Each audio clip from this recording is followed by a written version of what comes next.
Good morning. Welcome to the Unitarian Universalist Fellowship of Gainesville, often shortened to UUFG. My name is Sheila Bishop, and I will be your worship associate this morning.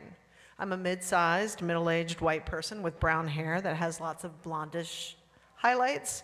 You can use she, her pronouns. Today I'm wearing a black long-sleeve t-shirt that has a message about donating blood, which I encourage you to do if you can. I donate platelets, which takes a bit longer, but I also recommend that if you can. I'm wearing black pants and black shoes. We are grateful you are here, whether you are sitting in the sanctuary, prepping in the kitchen, ushering, monitoring the foyer, running the AV, or playing on the playground. We are grateful if you're joining online from our sibling church in Valdosta, Georgia, or from Stark, or Palatka, or the Nature Coast, or elsewhere. However you worship with us, thank you. As we gather today, we honor the Timucua, Seminole, and all other Native peoples who lived on and cared for this land long before us. After the service, we invite you to stay for coffee hour. Drinks and refreshment and conversation will be shared in the Phillips Social Hall. If you're a visitor, please feel free to stop by our welcome table, which has a green tablecloth. Our welcome team would love to tell you more about our congregation. Today, we will light the chalice to mark the beginning of Advent. Remy and Rowan, will you please come light the chalice?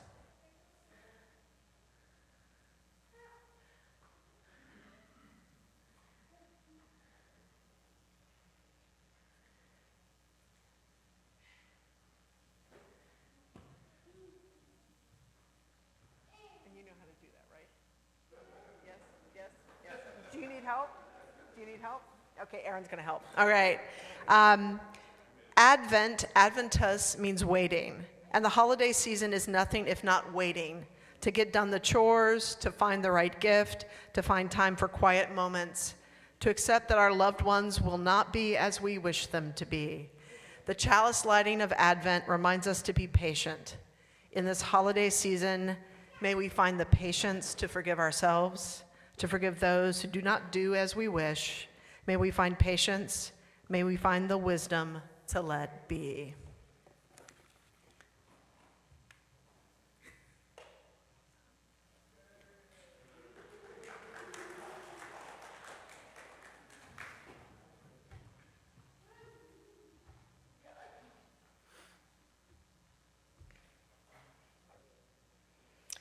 I'm Erin Parrish. I'm a woman in her late 60s with short brown hair, wearing a red top with light blue jeans and black sandals. Our opening words are from Tanya Marquez. It is now when we are called as witnesses of the world to mend it, to change its course, to restore it. It is now when we are called to act on our values, not to hide, not to fear, but to be bold and loud. It is now that we are called to continue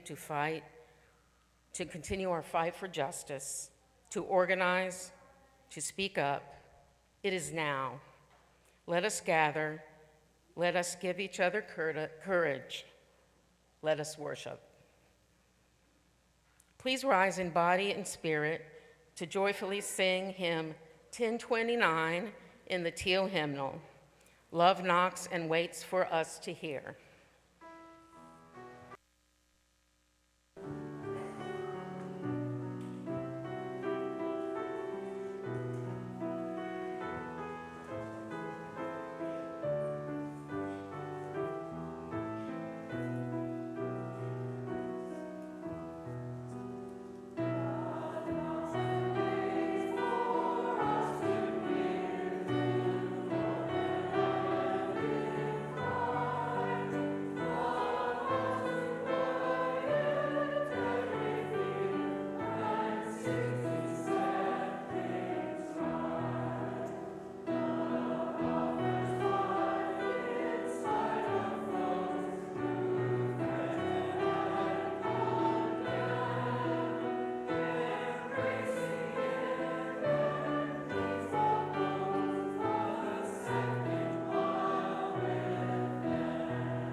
Each week, we invite you to write in the book of joys and sorrows, which you will find on the table near the doors of the sanctuary before the service starts. So today, our first joy is to welcome visitors. If you feel comfortable, you can raise your hand. Please welcome Susan and Jane.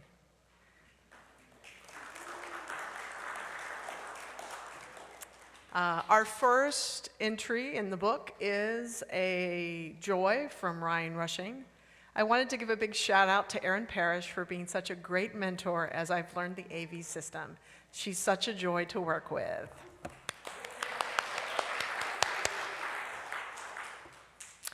Kristen and Jeff Stevens are proud and happy to announce that their son Parker will graduate from Florida State University in December with his master's degree in urban planning.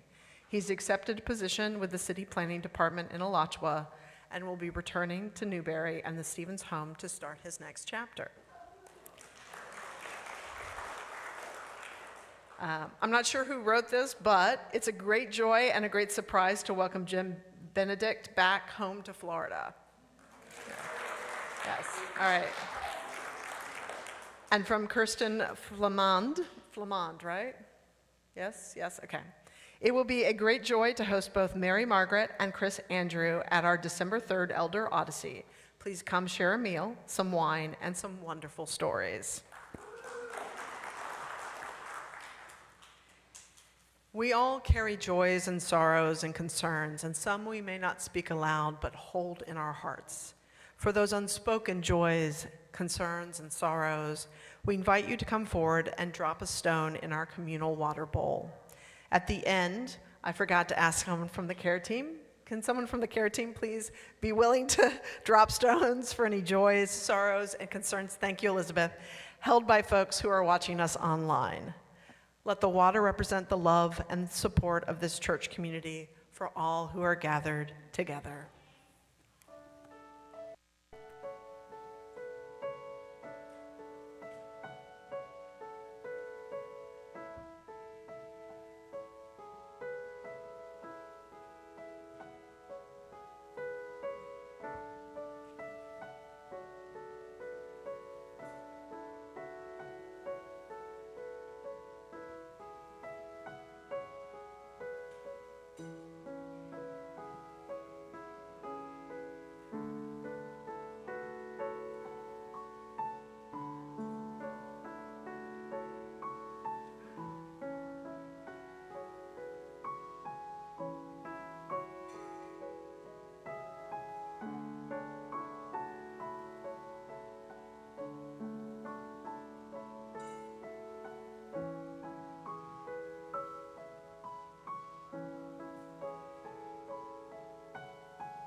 Good morning. My name is James Chase, and I am the Director of Lifespan Faith Development here at the Unitarian Universalist Fellowship of Gainesville.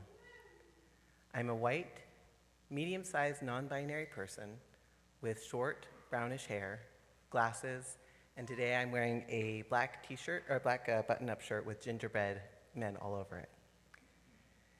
Today, for our Moment for All Ages, we're going to offer a glitter blessing. This is a recognition of the sacred beauty inherent in every person in this world. If you know me, you might know that glitter and I have a tense relationship. If you've ever worked with children and with glitter, you might understand why. Glitter is resilient and it is tenacious. Wherever it finds itself, it stays, in spite of the best efforts of those who might not want it there. And this is a blessing. In spite of my feelings about glitter, this is a moment of truth, of strength. The briefest beam of sunlight causes glitter to shine out even in the dustiest and dreariest of spaces where you may have thought they were gone, but they are still there. And honestly, the beauty of glitter comes from its brokenness. Glitter sparkles because it is many different pieces, different broken pieces sitting together, changing every moment as the light shifts. This glitter that we share today is going to be a little bit messy. And it sparkles, I'm hoping to see at the end of this day little sparkles on everybody as it spreads, which is something that glitter does also.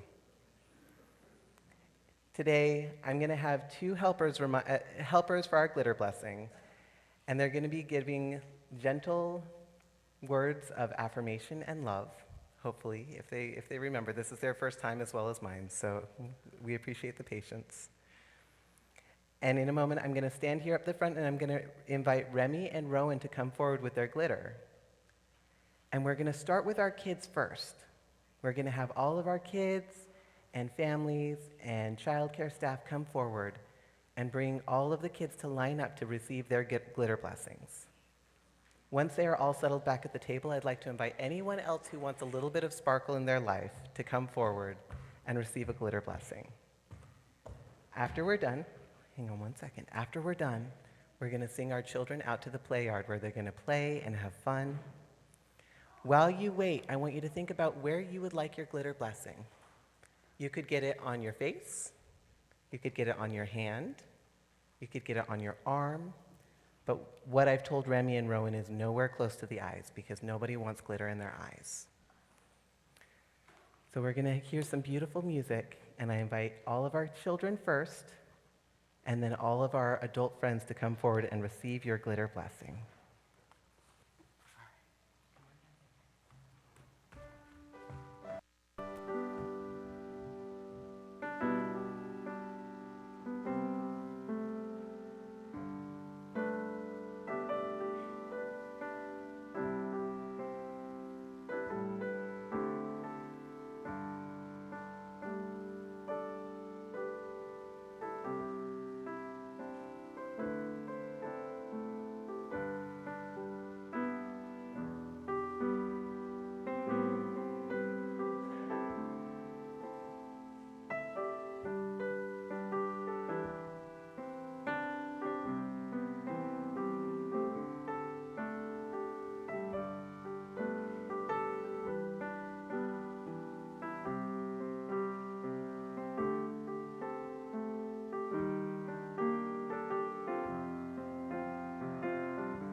Thank you so much, Remy and Rowan, for all of your help.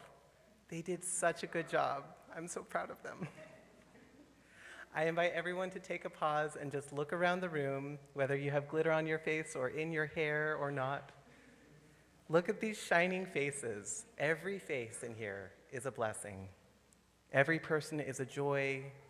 Each individual, whatever you bring, whether it's whole or broken, whether it's filled with joy or discomfort or sorrow, every piece of you is welcome here.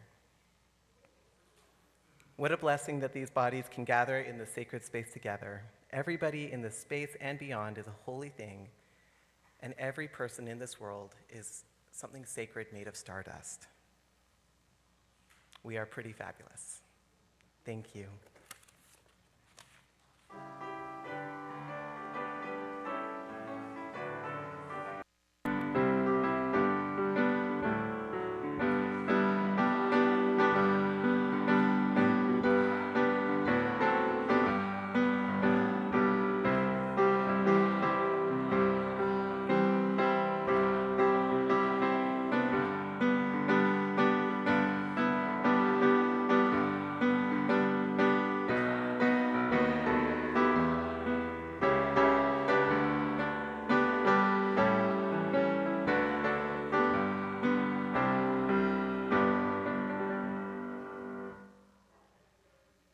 Now that we feel very fabulous, I'm going to take us down a notch. An excerpt from Change is a Word on Wheels by Daru K. Farrar. I wonder if, in our efforts to be, quote, the change we wish to see in the world, we stop short at our ideal selves, the idea of ourselves we are most comfortable with.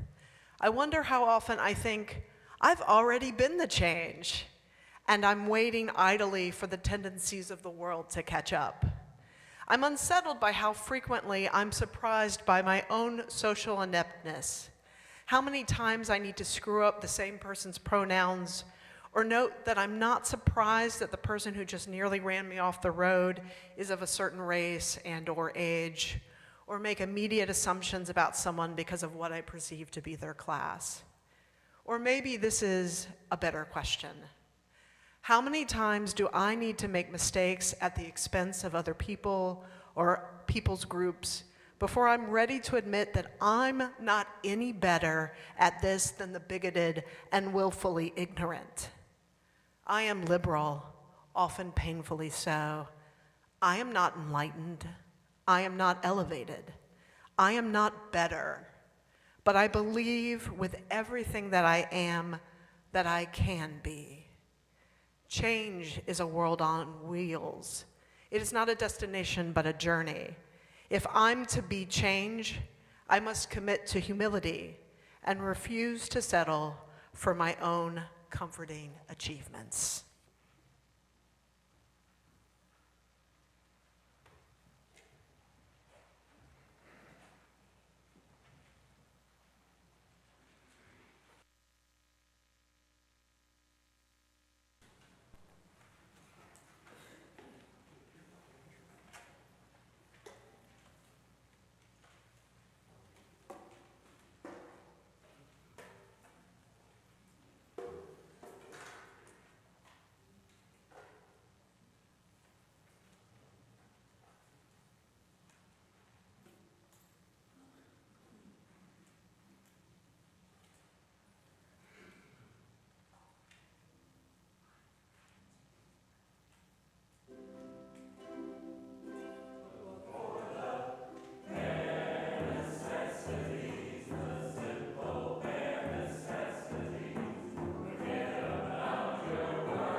Before we do our invitation to generosity, I've been asked to remind you that we're trying something new, which is that the ushers hand the basket at the end, and people in the row pass the basket down to the end and then pass it to the next row behind, correct? Yes. So you all get to participate in passing the basket. Okay. For our invitation to generosity, I have a reading by Joe Von Rue. In our world, many voices are silenced. Many truths remain unspoken because the speaker fears rejection, judgment, or worse. Our financial offerings today help sustain this congregation as a place where all voices can be heard, where truth can be spoken without fear, where vulnerability is met with compassion. We give in gratitude for this beloved community and with hope for a world where more voices can speak the truth. We now will give our offering.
Hi. I'm Mary Anthony, a white 50-year-old, chunky, graying, polyamorous, genderqueer, lesbian feminist who uses she and they pronouns. Today I'm wearing an olive green shirt, black pants, and black boots. So this may not be the Thanksgiving service, but I'm going to take a point of privilege and make it one. Thank you for welcoming, mostly, a crazy family of 3 women, 2 active 7-year-olds, and a daughter. Thank you for installing the peace pole and teaching me to say, Kaki uduchikokwa orachino kakwini hawe, which means, may peace prevail on earth in Timucuan. Thank you for letting me be a part of several intra-minister searches. Thank you for literally and figuratively making space for the children in this sanctuary. Thank you for trusting me with the budget when I had absolutely no business being in charge of financial matters.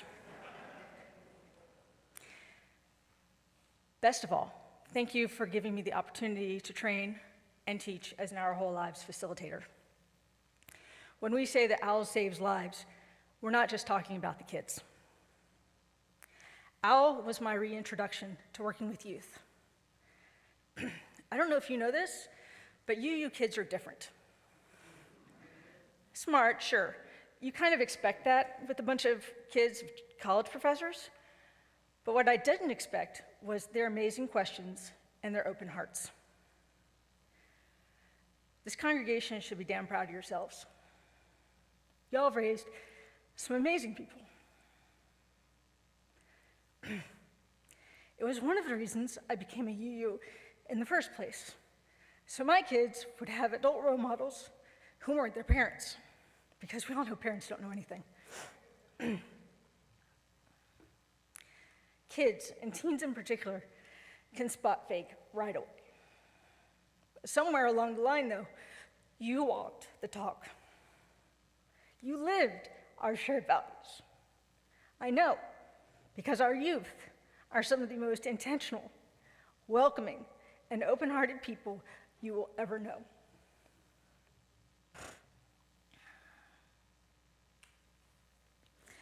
When I started living my pronouns, a mix of they and she, the youth were completely accepting.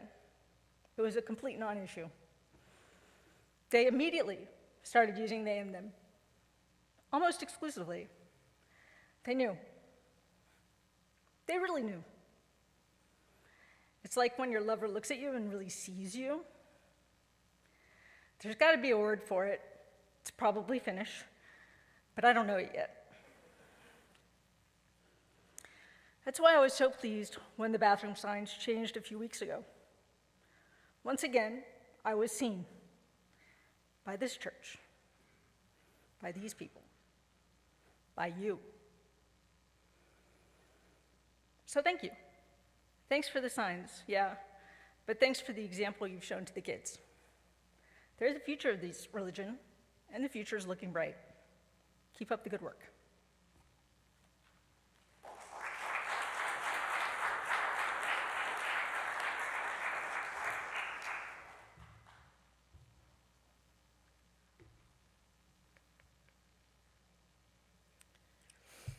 Pronouns, mine are she, they. Something simple, something small, something ordinary, and something profoundly holy. Pronouns are one of the tiniest tools in our language, syllables that slip past our lips dozens of times a day. Yet they carry a weight, they tell a story. They can affirm someone's humanity or erase it. They can honor someone's identity or contradict it. They can welcome or wound. Here we affirm the inherent worth and dignity of every person. We do not love hypothetically. We love real people, and real people have names, histories, identities, voices, and yes, pronouns. The spirit of love asks us to see one another clearly, and seeing one another clearly is not passive, it is active. It takes intention, it takes listening, sometimes it takes unlearning. Using someone's correct pronoun is an act of hospitality. It is a spiritual practice of honoring the truth of each person's lived experience. It is a way to respect them and create an inclusive environment, just as using a person's name can be a way to respect them.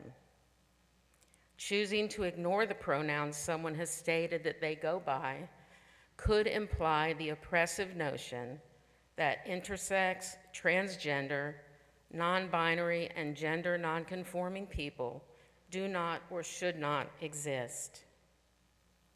The Trevor Project, an American nonprofit organization focused on suicide prevention efforts for LGBTQ youth, showed in their 2021 national survey on LGBTQ youth mental health, transgender and non-binary youth who reported having their pronouns respected by all or most of the people in their lives attempted suicide at half the rate of those who did not have their pronouns respected.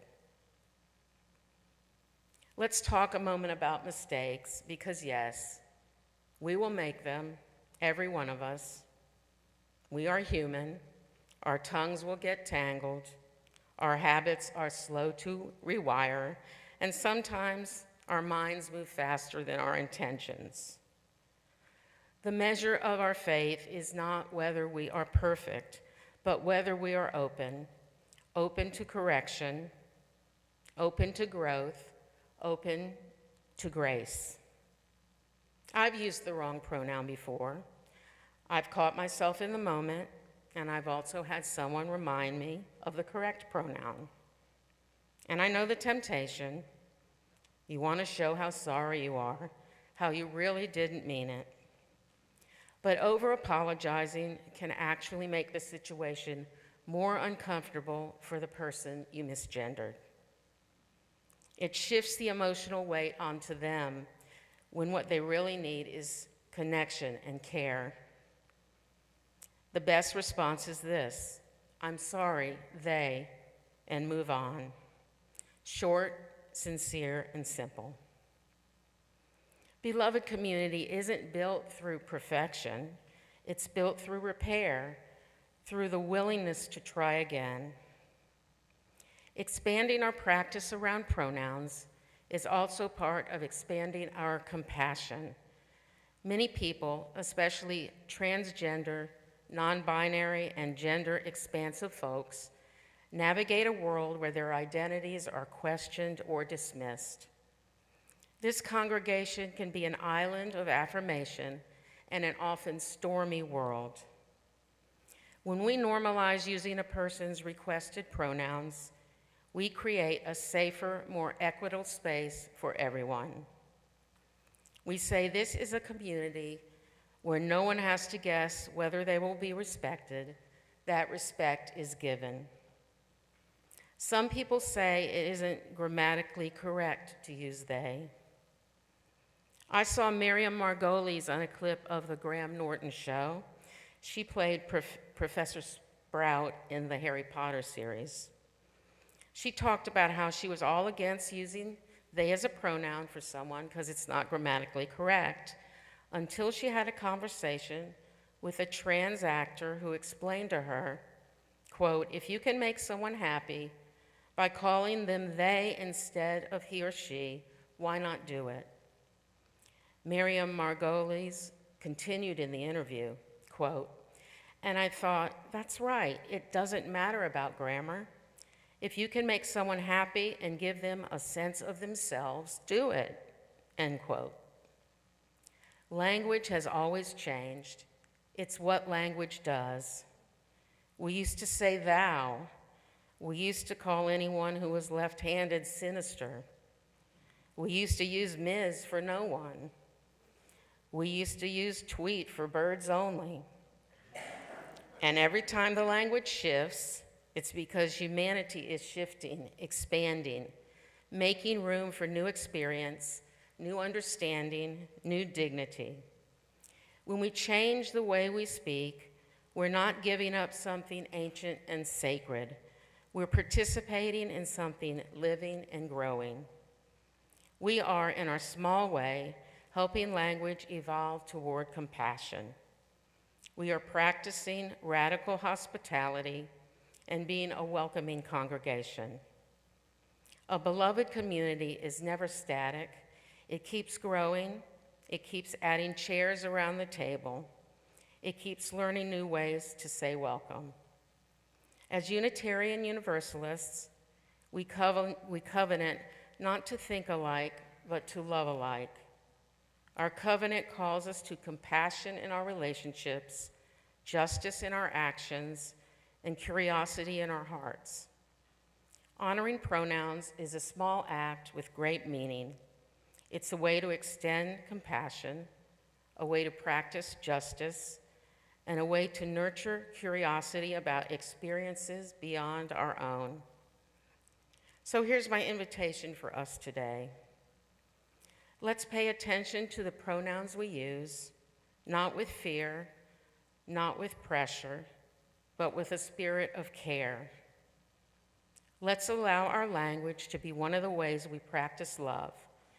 And every time we choose to honor someone's pronoun, we're helping create the kind of world we dream about, a world where no one is asked to hide who they are, and a world where dignity is the default.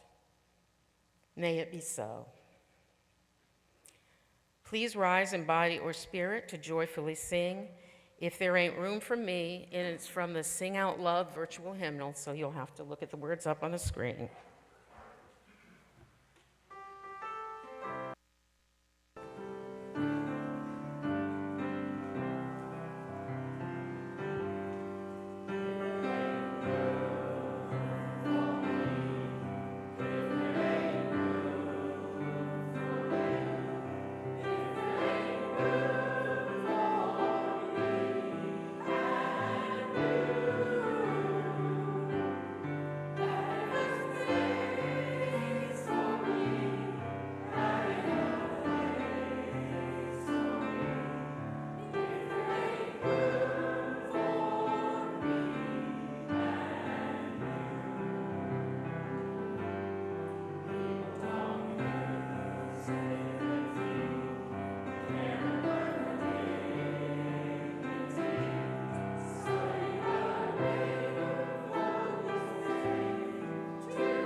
Extinguishing the chalice for us today is Kristen Stevens. And as Kristen extinguishes the chalice, we will say our extinguishing chalice words together. We extinguish this flame, but not the light of truth, the warmth of community, or the fire of commitment. These we carry in our hearts until we are together again.